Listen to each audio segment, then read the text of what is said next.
Hey everybody, Joe Lowry, what a day, and my guest at this time, a true pioneer of the sport, of the world of pro wrestling. She really needs no introduction, so let's give a warm what a day welcome to the Perfect 10, Nickla Babydoll Roberts.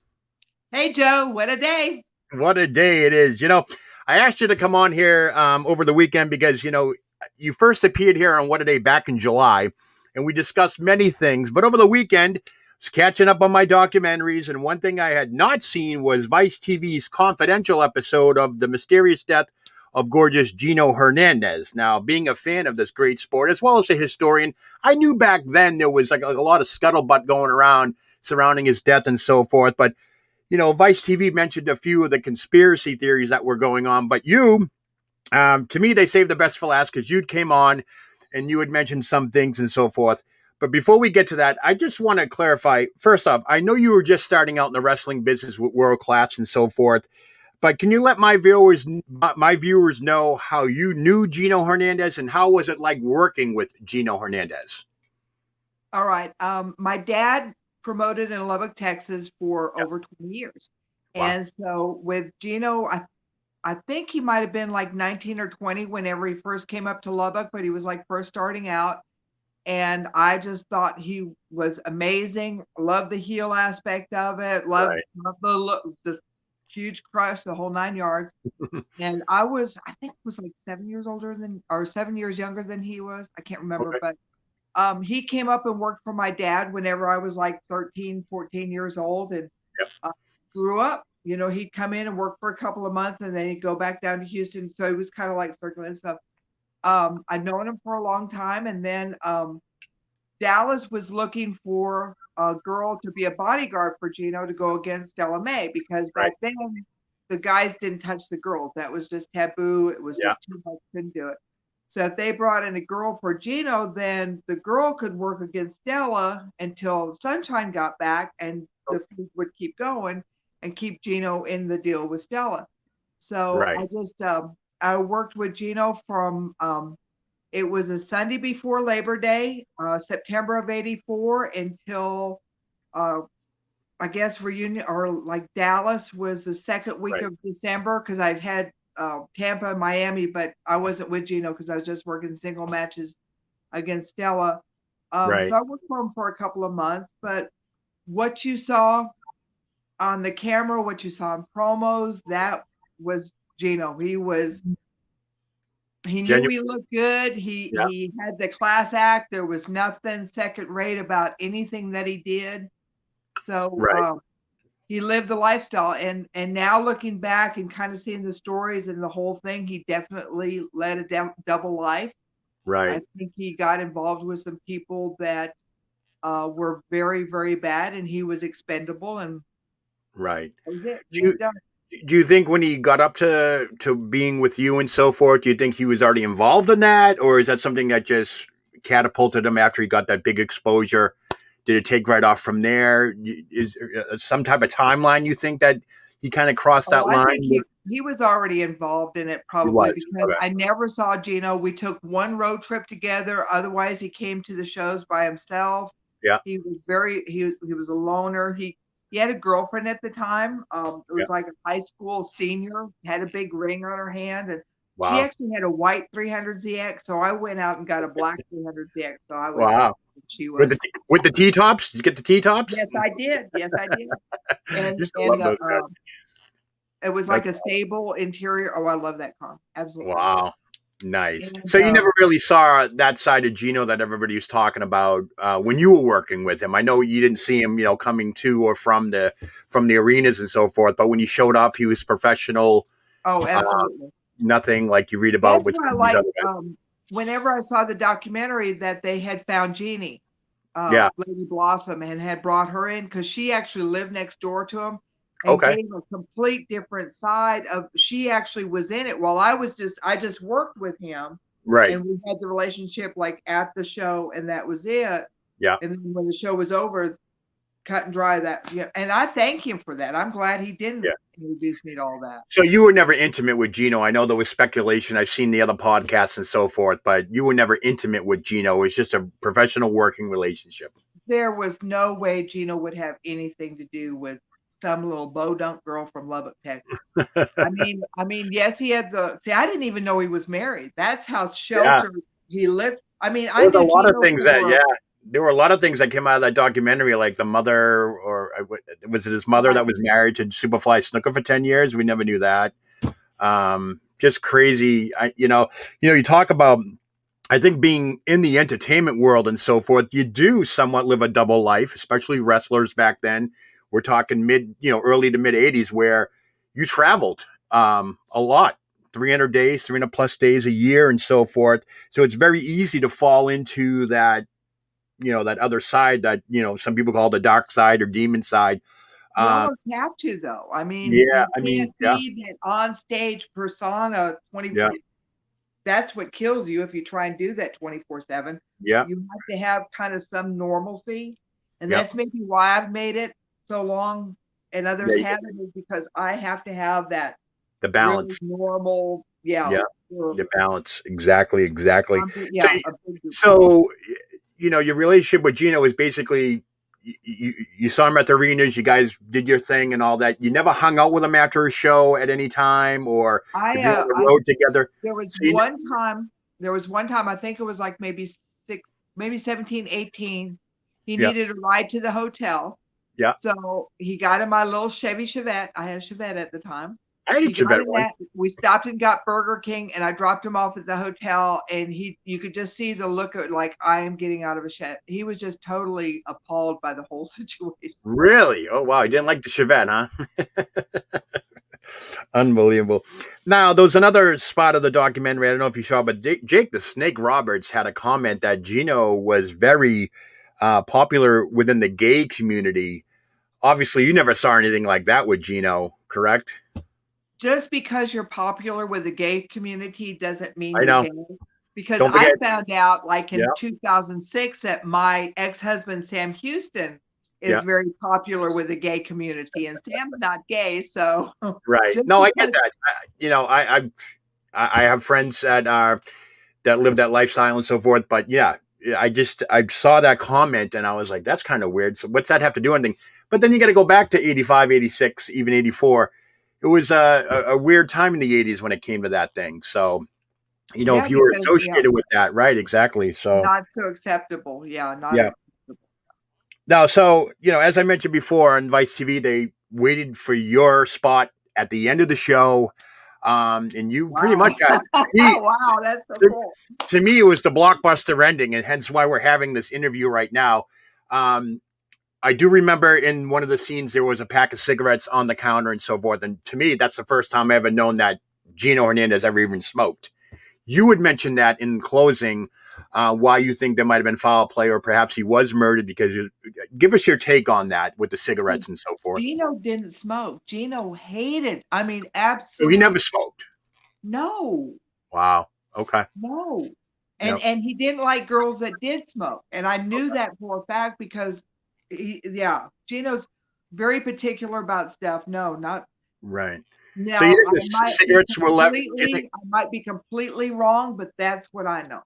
so? I mean, so the cigarettes obviously were of somebody else's. You think, or was it a sign Somebody, that somebody left something there to say, "Hey, what's really happened here is not what really happened."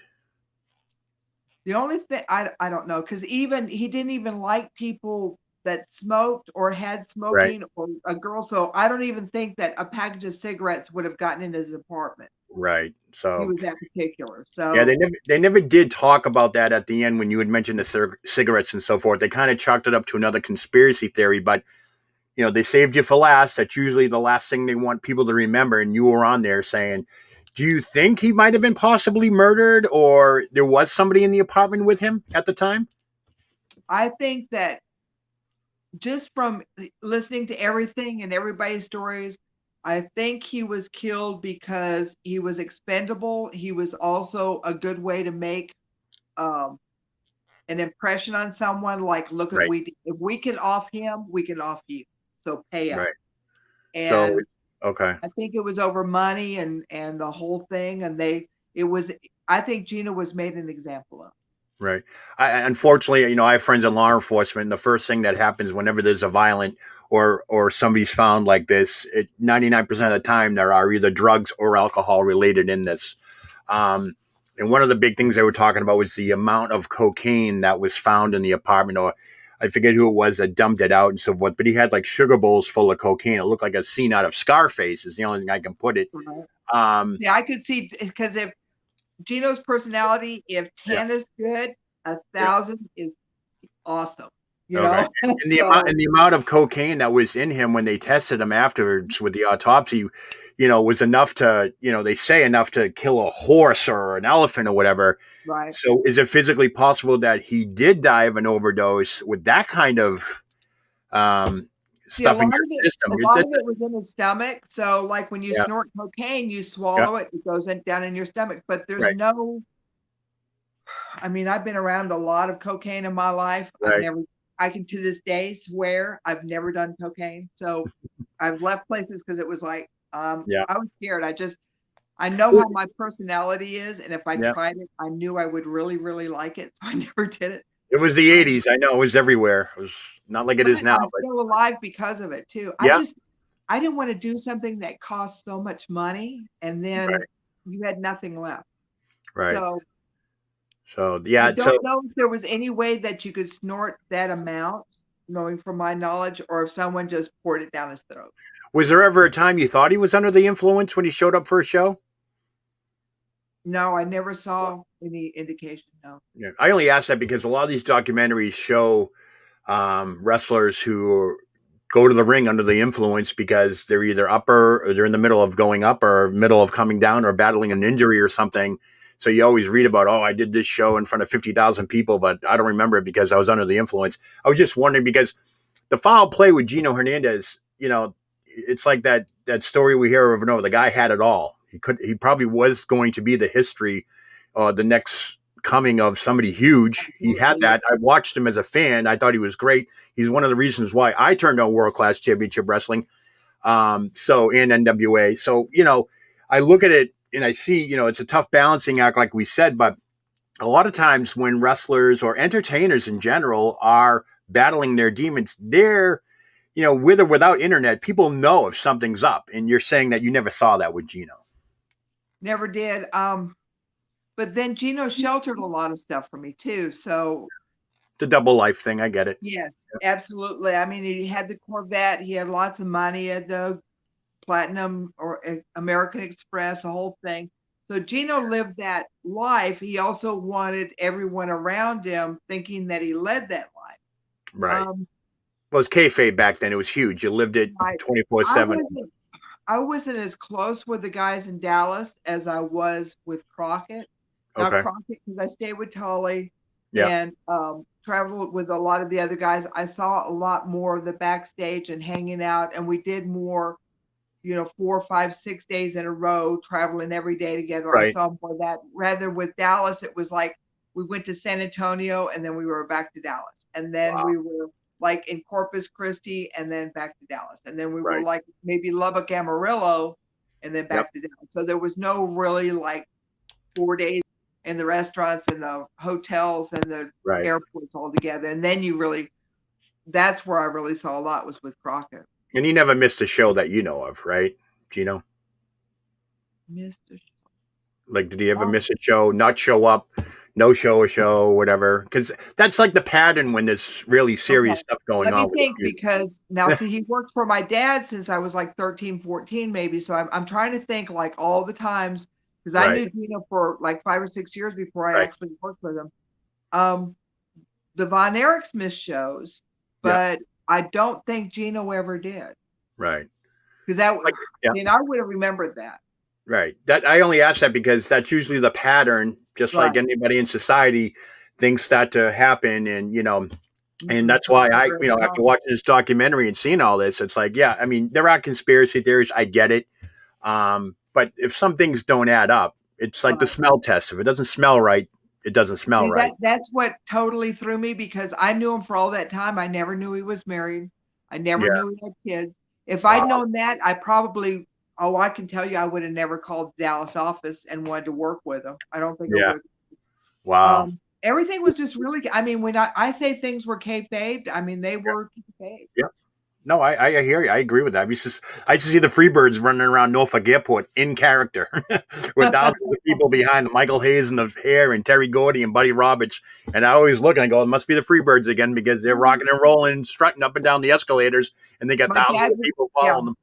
my dad would send me to the airport to go pick him up Yeah. and then bring him to the building. So I had to be for sure before the flight and like meet him because if they got to the bar, Oh, forget it. it was trouble because they would actually like empty out their pockets Oh, and geez. they'd have a pile of money on the table and they would sit there and drink until that money was gone. Nice. That's the first time I heard that story. My goodness. That was the thing back then, I guess. Wow. Unbelievable. So, well, I want to thank you for coming on. I just wanted to check in with you because I saw that documentary this weekend and so forth. One last question. When was the last time you actually saw or physically spoke to Gino Hernandez? Oh wow, it would have been December of '84, like whenever I left, because whenever I left Dallas, I didn't see or talk to him after that. And then I was actually with Dusty whenever I heard the news because that was February of what '86 is when he Yep. passed away. Yeah. And I'd heard the news and I saw Tully in the hallway and Wow. I was like, hey, I heard about Gino, and he says, yeah, I heard about it too. And how was it how was it among the locker room folk when that news hit? Was there shock, saddened? Oh, it was devastating because Yeah. when you look at it, Gino was kind of like one of the first ones in a whole series of deaths. Right. You know, you had kind of Yeah. several of the Von Erichs, and then you had Gino, and then from '86 to '96, there was a lot of us.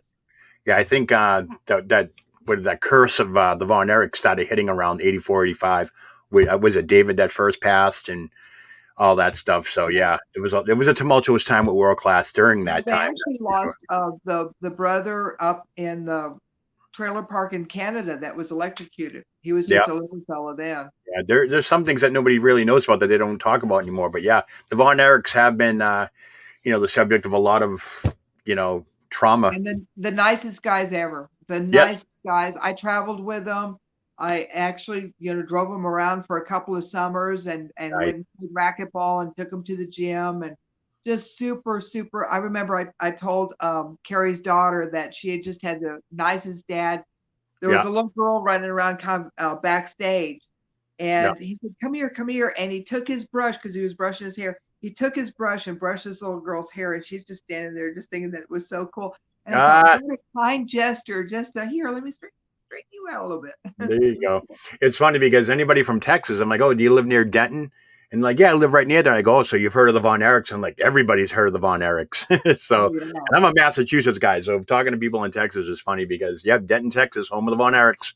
So, and Dude, Kevin, I used to see online. Texas was the home of the Von Erichs, not just Oh, yeah. Denton, the whole state. Yes. That they were no doubt, obviously number one in Texas because for some reason up in Boston at 11 o'clock, we got a satellite feed that showed, that's how I got exposed to it.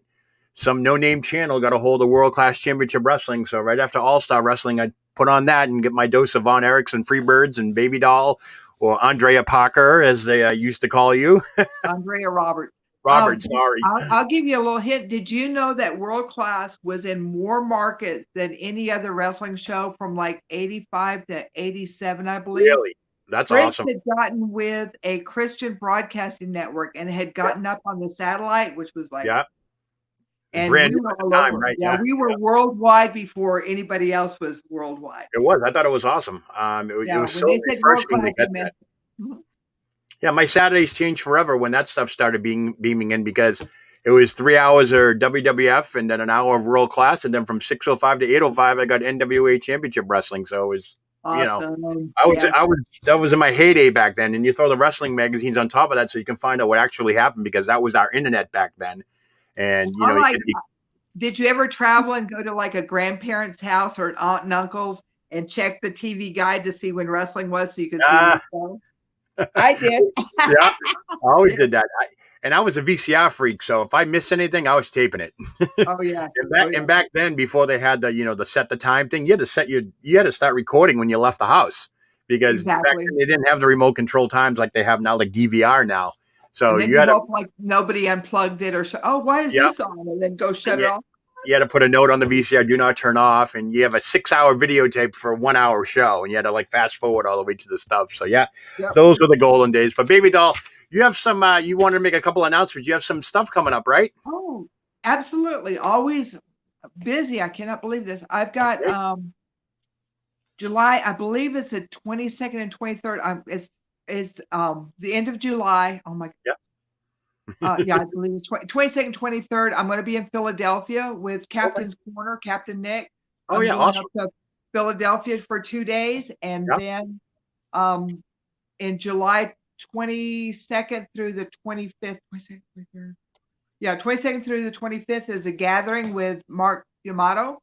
Okay. Excellent show, big fan fest, the first fan Nice. fest of the year for me, and going to be a huge show. I'm excited to see Kevin Von Erich and a bunch of the stars. And this is all back. And This is all in person, right? Nothing virtual. I'm going to be in Philadelphia at the signing is Sunday afternoon, and then I'm doing a virtual thing that night. Yeah. And then Monday I'm going to a radio station doing a radio show in the morning, and then flying back to Charlotte. Oh, that's awesome. I'm glad the pandemic's turning the corner somewhat. And, you know, you can obviously see my news feed's been filling up with a lot of indie shows and trade shows and conventions that have obviously been missed by all the fans over the last year and so forth. So glad to see that you're hitting the road as well and you're heading to Philadelphia. So you're going to have to run into my mentor, Bill Apter, Wild Willie. He lives up there. We'll have to let him know that you're popping in. And for my fee, I asked for cheesesteak. A cheesesteak. That's it. Wow. Okay. No, Larger. I'm getting an appearance fee, but that's with the appearance fee. I know. That's what, hey, you never know though. Those cheesesteaks are pretty good in Philly. I've had a couple myself. So. Oh, you have to. They're iconic. Awesome. That's great. So, all right, everybody. Just want to thank you for coming on again, Babydoll. This has been the Perfect 10 Babydoll. Nickla Roberts talking about the mysterious death of Gino Hernandez. And Babydoll, is there any message you want to give to your fans before we leave? Nothing but, hey, Joe, what a day. All right. Thanks, Babydoll.